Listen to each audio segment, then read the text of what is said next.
there, and welcome to another interesting episode of Bold Conversations with me, Medinat Oyedele. And on today's episode, I have an amazing, talented, creative, and exceptional educator, author, writer, social impacts coach. I don't know. I'm giving you all these titles because I kind of like after all the profile, I'm like, oh my gosh, she's doing so much in one space. So thank you so much for joining me. So today I have amazing the writer, the publisher, the author of Black Sunday, Tola Rotimi Abraham with me. Welcome to the show. Thank you. Thank you so much, Medinat. Thank you for having me. I am so glad to be here. And thank you for all the wonderful work you're doing. It's my honor to join you today. You're welcome. I came across your book, randomly on a bookshelf at the University of Missouri. And I'm like, I like this. The title got my attention really first before I could even read about who the author was.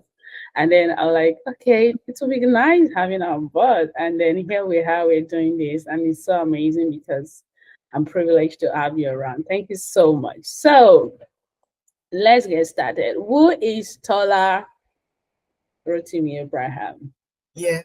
Tola Rotimi Abraham is a Nigerian writer. I was born in Lagos. I grew up in Lagos and Abuja, and I also went to school I went to University of Lagos. I studied law, and then I moved to the United States to be a writer, and I did that. And I have taught creative writing and also done some works as a social impact storyteller working with immigrant advocacy organizations. So I'm just a writer who's just looking for the best ways to tell stories that involve immigrants and women and all those types of things. So that's why I am. Yeah. Wow. You mentioned law and then creative writing. Are they related in any way? How did the switch happen? I think I wouldn't call it a switch because I think that, first of all, our Nigerian educational system is where by junior secondary school, they kind of split you into arts and sciences, which honestly I think is very premature, way too early for people to decide, if they want to learn about that. But I'd always been a poet. I was always fascinated with words. I've just always had this deep curiosity about people and why we do the things that we do.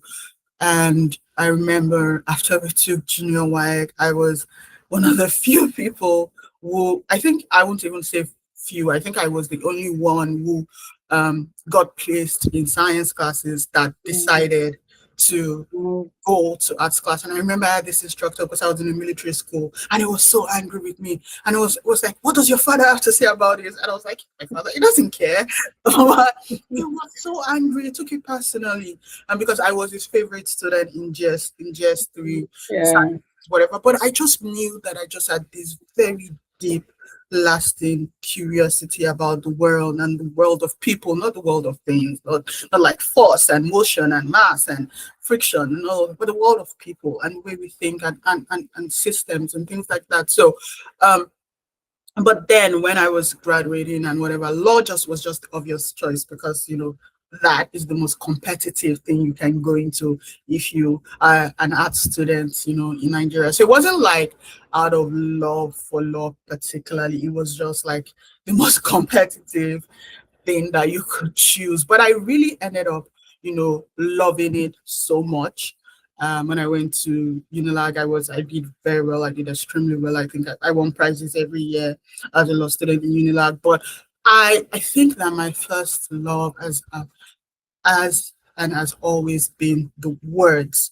Just, I remember my first year in Unilag, I was this student that had this book that was always with how I was always writing poetry and always writing, so I was always fascinated with words. And so everything just kind of fell into place. And I think it's also providence. It's just, eventually what God wants you to do, he'll kind of find a way to make you do what he wants you to do.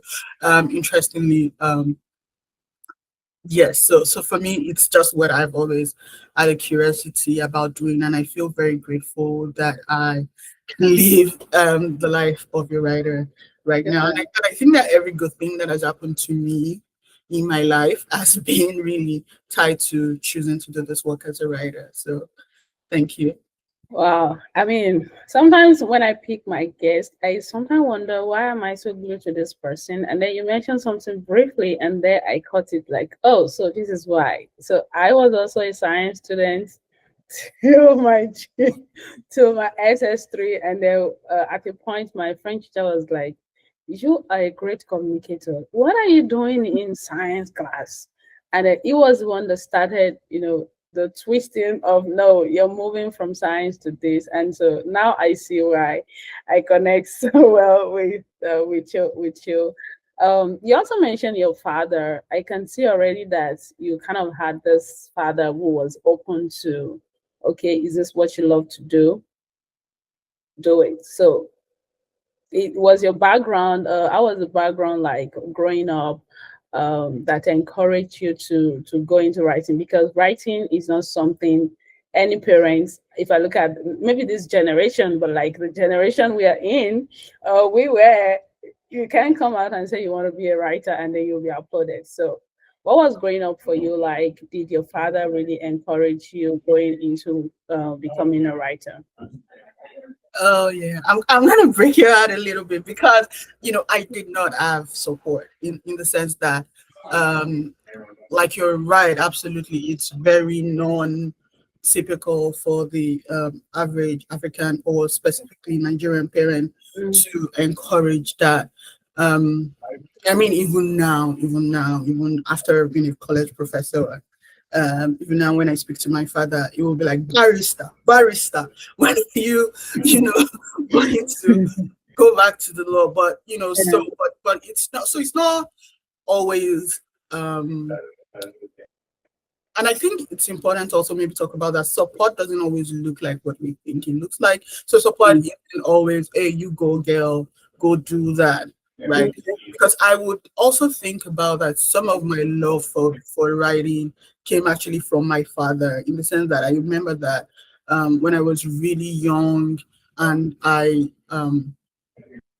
couldn't sleep for some reason from when I remember early when I was like 5 or 6. I was always very hyperlexical. Like I learned to read very early and I had like a love for books. And I also had like a very vivid imagination. So I couldn't sleep because I had all these things that used to terrify me. Like I remember yeah, when I first of all heard that Jesus was coming like a thief in the night. So I was like 4. yeah, So I really didn't understand comparative language. I really didn't understand what a metaphor was. So I was yeah. always afraid of nighttime because I thought Jesus was going to come every Come night, at night. So one of the things that my father used to do was just that he would just hand me books. He would just say, read this book, and it would be the most boring book on any Yeah. subject to think of, like science or Mhm, physics or things like that. mhm, And it always worked because I would read these books that were way too advanced for me yeah. and I would read them until I fell asleep. So he didn't think he was making me a writer, or he was giving me like a sense of curiosity about the world. He was just trying to help this very strange little girl fall asleep. But um, what he was doing was giving me this deep sense of curiosity of the world and how to make meaning of the world through reading.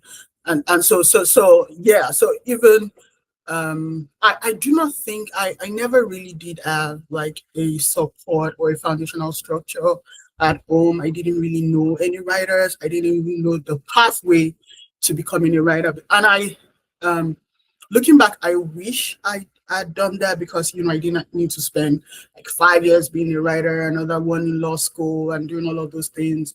I could have, gone to done 4 years in an English program and just moved things really quickly.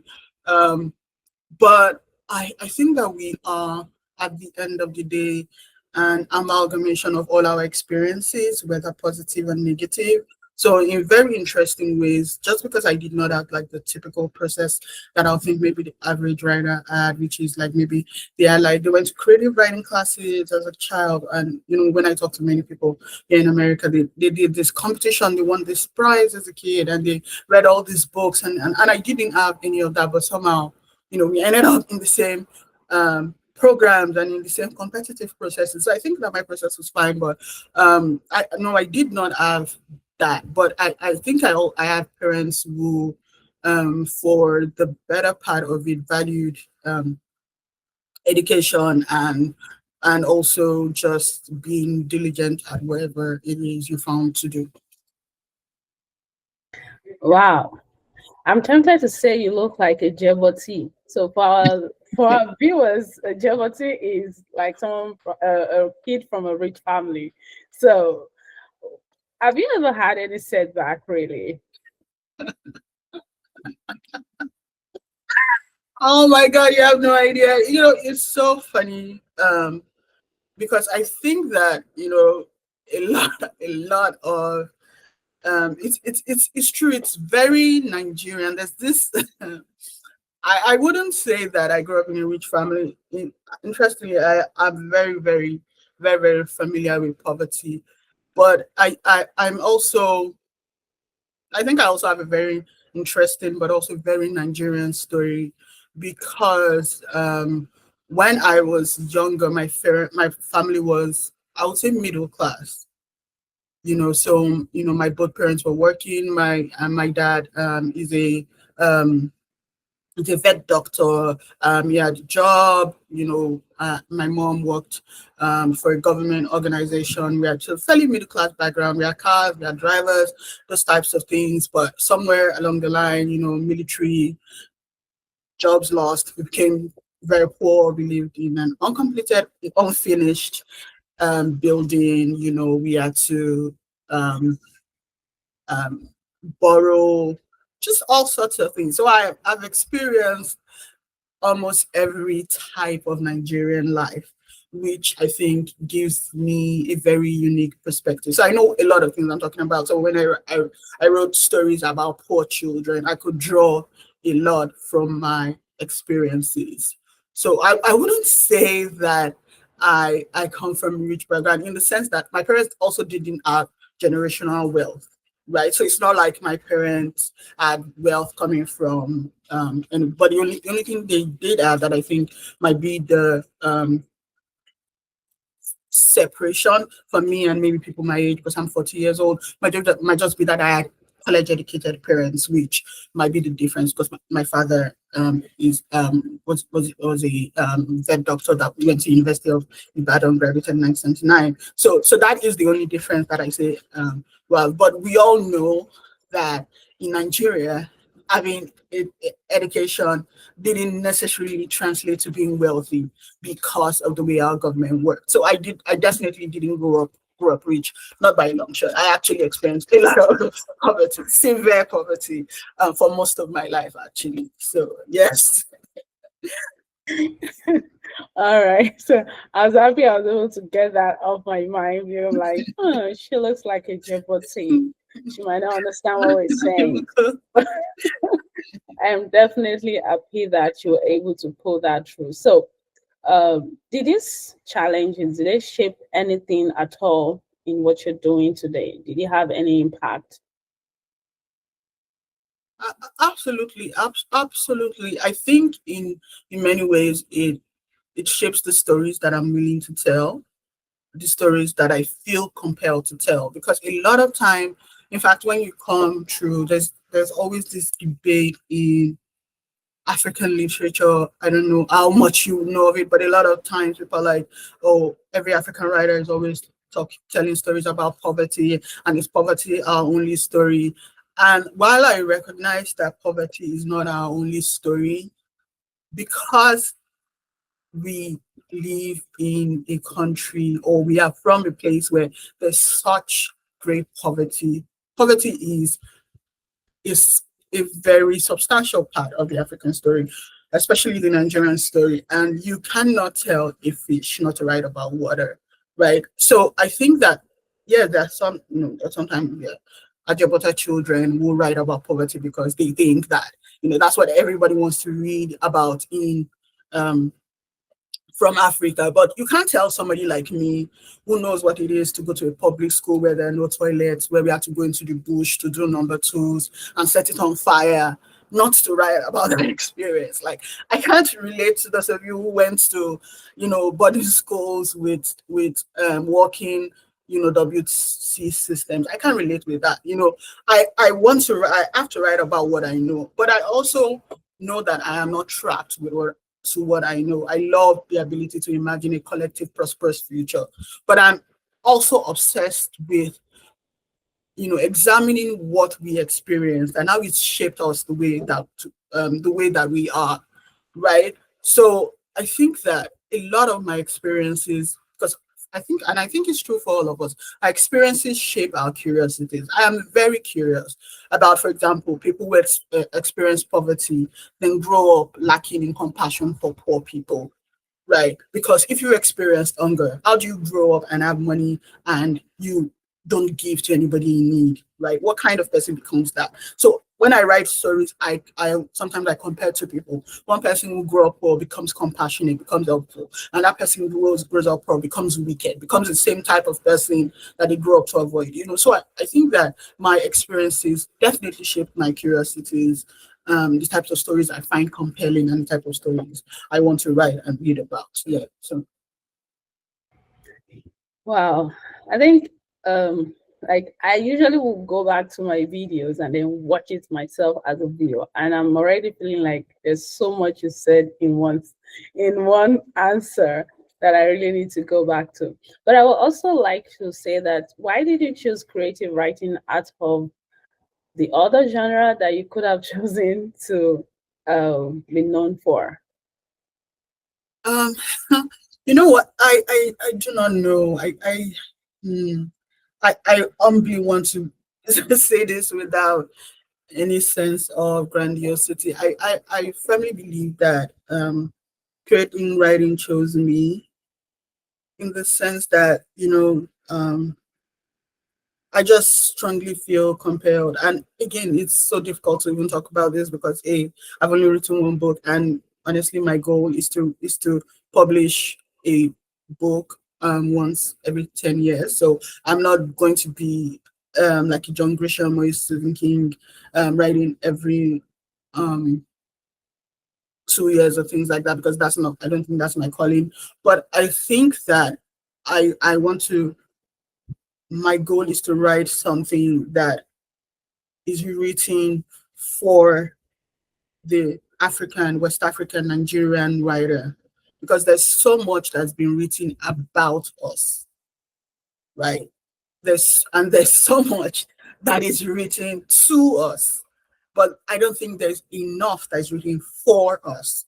There's so much that you pick a book that's written about Lagos, and you're like, if this person has been to Lagos, maybe they visited once, right? This person did not grow up working to Fade. This person did not, this person did not almost date a conductor, just so that, they won't have to pay. This person didn't make decisions between, do I walk between this place and this place so that I don't pay to Idi Roko, or do I do Mashalashi, do I walk, those types of things. And you also want somebody who experienced these experiences to also be good enough at this work, because my first book, Black Sunday, I woke up one beautiful day and I received a DM from Sarah, Hollywood actress Sarah Jessica Parker, right? And she was like, I loved your book, and she even made an Instagram post about it. So, for me, I thought that, wow, for the girl that went to a boarding school without bathrooms, like literally no bathrooms, not even holes in the floor, to just by writing one book about my experiences, no, a book without any white people. I didn't have to write about America. I didn't have to write about it, to reach a massive audience like that. You know, for me, I think that was just transformative, right? So that's what I mean about when I say that I think my role is to write for us, to write towards our questions. So when I write about a particular type of womanhood or a particular type of Christianity, I'm writing about the types of questions that I wished somebody asked or somebody answered when I was a girl, or So things like that. So I don't know. I feel like I've lost your question, but I hope I am answering. No, So no, I think that that is why I feel compelled. I feel like there's a gap, and I feel compelled to fill the gap. That's what my life's work is. I think I feel like I'm working towards something that I really love, something that I really enjoy, and I'm filling a gap that I've identified, which is writing about us, for us, but for in us. a um, what I consider to be an excellent and elevated way that um, just elevates the conversation in the literary world. Yeah. Wow. And you just captured it because it's difficult for people to write about an experience they've never lived. You can read about it, you can summarize it, but just like you said, if you have not walked from Makoko to Iwaya, you've not had the reason to walk from, I mean, Onike, and then you're walking to Butemeta, you can have this experience and really capture it with words the way you do. So, and one thing that is very, very interesting now that will sell out anytime is the authenticity of our words and of our stories. And then, because just like you said, we already have so many stories written about us that are not even for us, there is need for authors and writers like you and like me to kind of keep pushing out the narrative. I mean, the real narrative about our story, about the things that we do, the things that we had, the things that are peculiar to us, and not taking in the story from a different perspective or a third party. So I mean, you see why I, even like I said, when I picked the book up, it was the title like, okay, Sunday is usually not black. So, and I get that because also as an author, I understand about like, okay, I'm curious, and I definitely know that there was a story behind this, and which kind of just make the book to stand out. If the book was on the shelf with other books, you get, so like why that's kind of got my attention, not because I felt like, oh, this is was a Nigerian, it was a title first. So there is need for authors, writers from Africa, and I mean, wherever you're from, make sure you're just authentic with your story as much as possible. I think Africans just need to do extra because of the narrative that have been pushed out there, about our story, which is interesting to see that we now have a new breed of authors doing a different thing entirely with words. You've mentioned God and faith like randomly right now in the midst of our conversation, and that will lead me to my next conversation. What does faith have to do in your journey? Oh Lord, everything, everything, everything. I think that it's the most defining part of my life. I if you meet me one day and ask, how do you define myself? I define myself by, being a Christian, being a mother, and being a writer. Those are like the three pillars of the first one is I'm a child of God, blood bought, led by the Spirit. Um, um, um, I think that it's so important, especially in the world we live in today, to consciously remind ourselves that I am who I am by the grace of God, right? And not like in a performative sense, but in a deep Selah moment type of thing.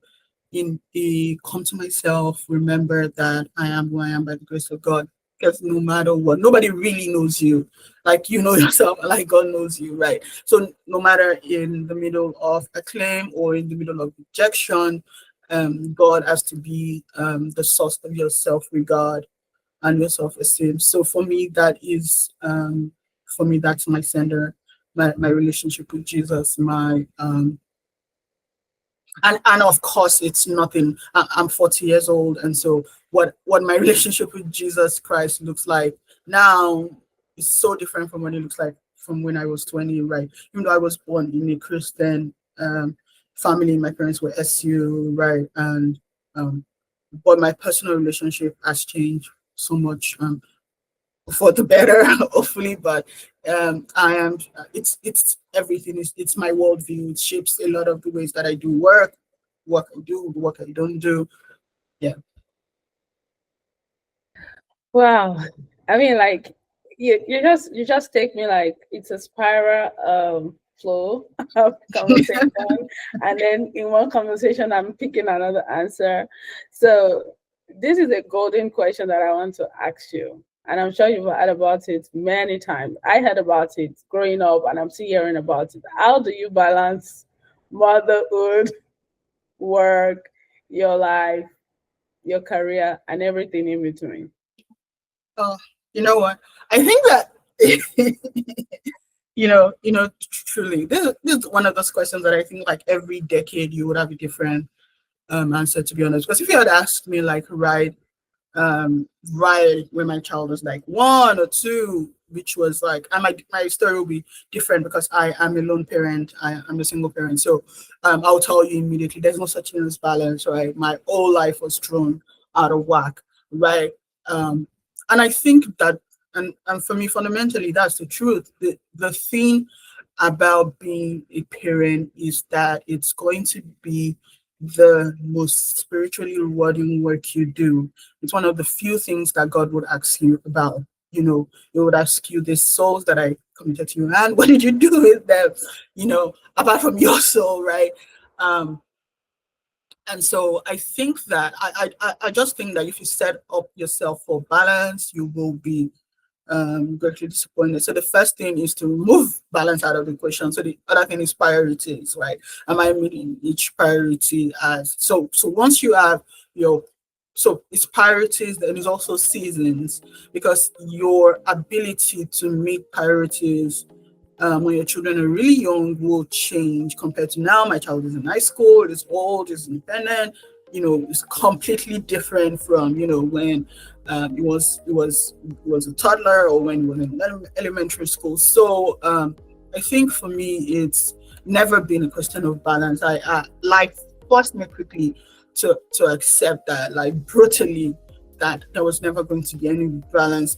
And I was forced to choose. Um, and I don't know why, but I kind of feel like the Spirit wants me to share this, because there was one time I came to America first, and my child joined me later, and there was just this time we were having such trouble just getting him settled, and there was just this time I was praying, and I just slept, and I had this dream, and there was this little child in the middle of the road, and I was just like, who would leave a baby in the middle of the road? Why is this baby in the middle of the road? And I walked closer and I saw this baby, and this baby was like wrapped. It was like a baby. And the baby was like wrapped in, like, how you wrap a baby in a swaddled cloth. And I unwrapped the baby, and the baby had like wounds. I was just like, who will leave this injured child in the middle of the road? And I looked closer, and I felt like in that dream, the Holy Spirit said, look, it's your baby. And I was like, it's not my baby. This is a small child. My baby is 6 years old. And it was like, look, it's your baby. And then I just had like, not a voice, but like a flood of insight. When the Holy Spirit gives you a flood of insight, and I understood that what God was trying to tell me was that this was his soul, and that because we had been separated, during the period where I was trying to get my things together, that God was trying to tell me that all of these things that were showing up as behavioral issues, slow development, things like that, in when we came to America, was because the needs of his soul had not been met right during that period. And so I just realized that this was going to be my focus. So from then on, every single career decision I made was because this was now my priority, meeting this need, changing that trajectory. So that's why I'm saying that as a mother, especially as a Christian mother, your balance. So if you're balanced, you're like, 30 family, 30 career, 30 this. Sometimes it just doesn't work that way, right? Because what God might be calling your attention to might be something totally different. It might be your marriage, it might even be your family. You might be in a period of intercession for something going on in your family. Maybe not even your immediate family, maybe your entire, family. So and I'm so grateful because I saw God begin to move in so many beautiful ways. And I don't want to say that in the sense that my career fell, because in the sense that I got the job, I got the green card, I got the H1B visa. After that, I got the green card after that. So my prioritizing that my son's health, my son's healing, my son's academic progress did not also take away everything that God wanted for us in America. It just helped me think about what God wanted me to think about and focus on what God wanted me to focus about. So I don't think balance is the right conversation we should be having as Christian women, as much as about priorities. Have the right priorities, and then let God in His wisdom and direction guide you per time in each season. So priorities and seasons. I'm sorry if I took the conversation way away from where we should be. No, I just feel like that I don't know if this is gonna bless anybody, but it's just it will. priorities and seasons. It Seasons will. will change. Your priorities will also change. Yeah. I don't think, but balance is the conversation. So yeah. I think every time I've asked this question, and this is exactly what similar to what I get every time, because everybody's story is just different, and there is uniqueness to your journey, such that you cannot copy and paste somebody else's strategy and then it work for you. And then just like you said, motherhood is in season. There are times where you have to like practically pause everything you're doing and then focus, and then you come back and just I love when you mention the flood of insight, because God just has a way of helping us go through this phase and then bringing us to the fullness of everything that He has prepared for us without us missing out, really, Yes. without missing out at the end of the day. And thank you so much for being that vulnerable and sharing that part with us. Thank you so much. All right, so this will lead me to my next question, which will be, what does being bold mean to you? Bold. I don't know. I don't even know that I will define myself as bold, but I've had people, tell me that I'm bold. You are bold. Yeah. I'm telling you, like right now, if you've never heard of it this year, I'm telling you, you're bold. I just I think doing it afraid, because maybe being bold is not being afraid, right? It's just doing it regardless. But if I know the right thing to do, I do it, even if I don't feel sure. So don't wait till you're sure, or don't wait till you have everything you think you need. Right? If you if you can do, right? If there is even a possibility that things might work out, try. So for me, that's what being bold would be. Yes. Yeah, it just makes sense. I was just telling someone recently that, hey, the person was like, how do you do this, do this, do this, do that? I say, yeah, I just tell myself, if I do it and it doesn't work, at least I've done it. And I won't have the regret of, oh, what if. I will say, yes, I tried, it didn't work out. Then we'll go again. Than me having the thought of, oh, I wish I had, because we live so much in regret of the things that we should have done in the past. And for someone like me that I came out of low self-esteem after so many years, and it was just because of what people said, and then also because, oh, what will this person say, and then I told the person, I said, see, at this point I am done. I am done regretting, so I'm just going to go in, launch on right there. So if it works out, fine. If it doesn't, good, and then we'll move on. So that's doing it afraid. Got that for me. Thank you so much. I will say that, what are the life lessons that you've learned over the years that have helped you navigate the different seasons of your life? Oh, so many. So many. Let me think about. First of all, people are not thinking of you as much as you think they are. Right. Like it's just you, right? And also you can do it alone. If so much of us knew how much we are capable of, we'll stop waiting for our ideas to be popular, to be accepted, to be encouraged. Like, I think that um, also is love, and um, so many people have very little love in their lives, so don't add to it. Don't add to it. Don't walk around being another reason someone feels unloved. Like, if you can um, be a blessing to somebody, leave them alone. Like, you don't have to bother anybody. You don't have to bother anybody.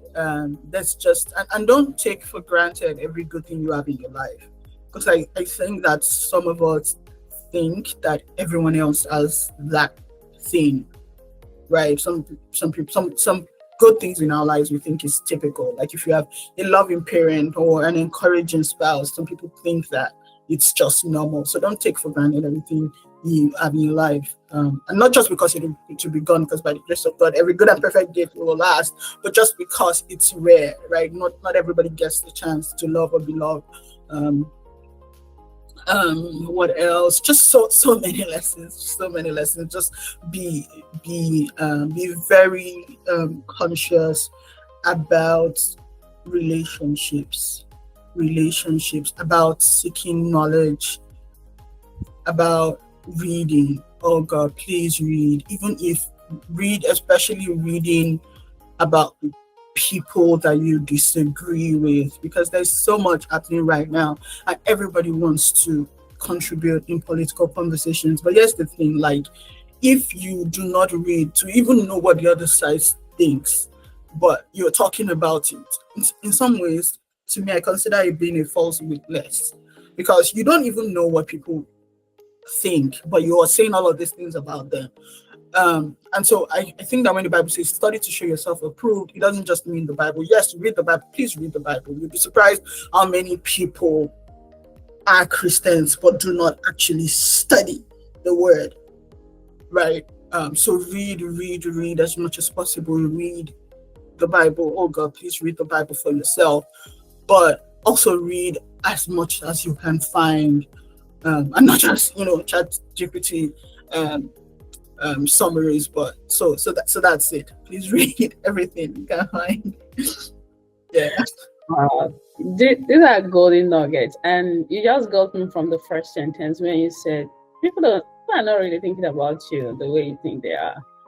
If you think something happened, and then because of what people will say, and then you take another decision that you will regret later, in the next few minutes they've moved on to the next happening story, and then you are left with the consequence of the decision that you took because you think that, there was a time where I had to tell myself, hey, you're not as important as you think you are. I mean, I don't know where that came from, but I felt like I needed to tell myself that to kind of put myself in check, and then know that, you know what, all of this, everything it will be fine at the end of the day. So thank you so much for sharing those. I think I'll go to the real deal right now, which is the book itself, the reason why we're here. So how did you come about Black Sunday? So interesting, because when I was doing my MFA program, it was during that first year. My son was still in Nigeria, and I was in Iowa in workshops. I started writing this story that was just based on the question of what happens to children when their mother leaves them. So it was based on my experience as a mother was desperately missing her own child that had left back in Nigeria. So that was the seed of the question. Um, but I had also started a short story that was about this family that joined a church. That story was titled New Church, and they had joined a church and they ended up losing their home because the father fell for a scam that originated from a member of the church. So it started out as two completely different short stories, that one was being told from perspective of a boy that was this mother that left their children to seek greener pastures in America. And it was also just because, I grew up in Sulere in Lagos, and I kind of knew a bunch of children who had that experience, who like they had this parent, the mother or father in America, and she would send things, and they were like these children who kind of had money because the mother would send them clothes and maybe like cell phones when it just came out and all that. But we could also tell they were kind of poor and underprotected because they were living with somebody who wasn't their parents. So it was just this interesting type of vulnerability. And we always talk about in literature about the embodied vulnerability of children. So when I started thinking about those two stories together, I realized that, oh my God, it's the same family. Like I didn't realize it when I started, and I was like, oh my God, these children are from the same family. So the girls that they started to experience poverty when their family lost everything when they joined this church, and the boys that started to experience family poverty when their mother left them because she went to America to, what if they were from the same family? And last minute, I just started writing everything. What if they were from the same family? And so that was the book. So it was a book. They're twin sisters, Taiwan and Kane, they're the older sisters. And then the boys, the Idowu and the Alaba, which I never named them that in the book. But as Yoruba, we know that they are Idowu and Alaba. And so they are called Andrew and Peter, and they are so the four siblings in the book.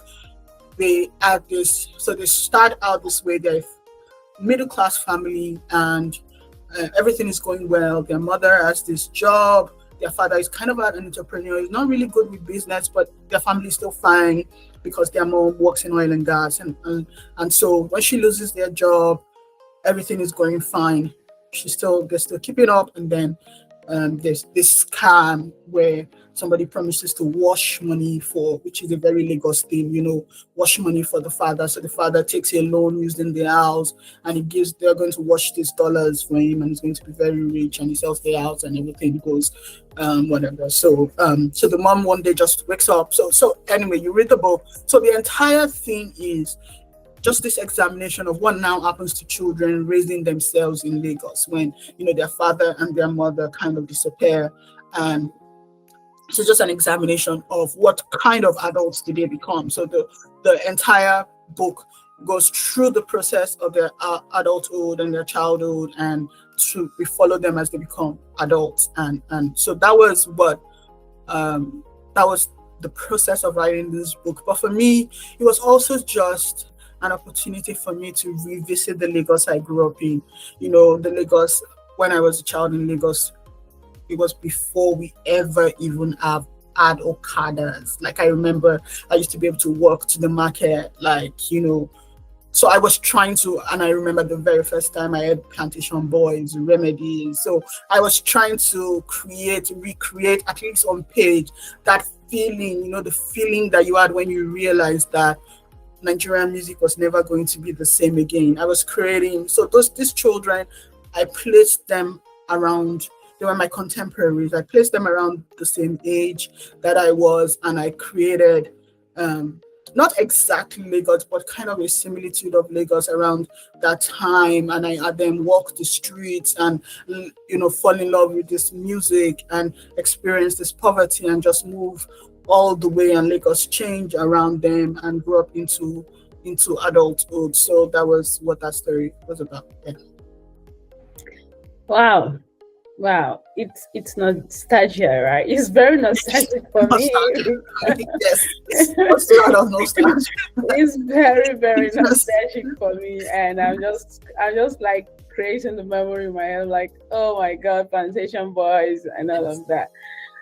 So I would say that we'll put the description of where to get the book under the video after the conversation so that they can get the video. And also, yeah, I mean, the story caught my attention, and I want as many people that love creativity to also read it.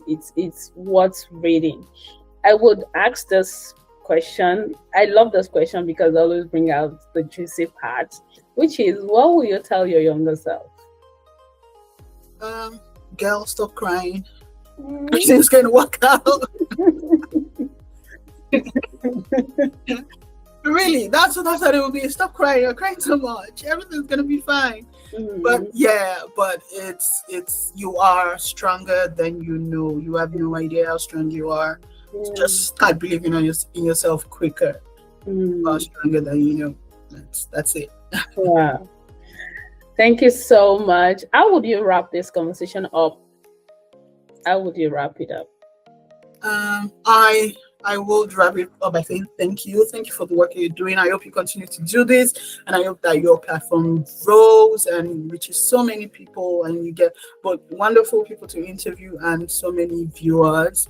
And just for anybody who is thinking about this and thinking like, how do I become a writer, or I have written a book and I want to get it published. Just keep doing it, because Yeah. I think we do not have enough of us writing to us and for us. So please keep writing. I want to see more people writing. Mm. That's I think that's just I want to see more, especially women, especially Christian women, and writing about our stories and our memories, and be as nostalgic and as futuristic and all of those things as much as you want to be, and write about whatever you want to write. So I think that's how I'll close it. And even if you don't want to be a writer, pursue your dreams. I know it's cliche, everyone says it, but please, I think that we need more dreamers than ever before. Whatever dreams, especially dreams that God lays in your heart to do, please pursue them as much as you can. So that's how that's how I end this. Wow. Thank you so much for obliging this invitation. It's a privilege for me, and sincerely, I look forward. You know, when you see your author and then you say, one day, I will have the opportunity of taking a live photo, and I will say, "Oh, do you remember? I had the opportunity of meeting the writer of Black Sunday." Thank you so much for being on the show. True. It's a great privilege, and thank you to everybody that joined in on this episode. It's a privilege, and just like I said, both conversation is basically about regular people doing extraordinary things, and then I'll bring another both personality your way coming pretty soon. Till I come again in another episode. Thank you. My name is Medinat Oyedele. Thank you. Bye bye. Bye.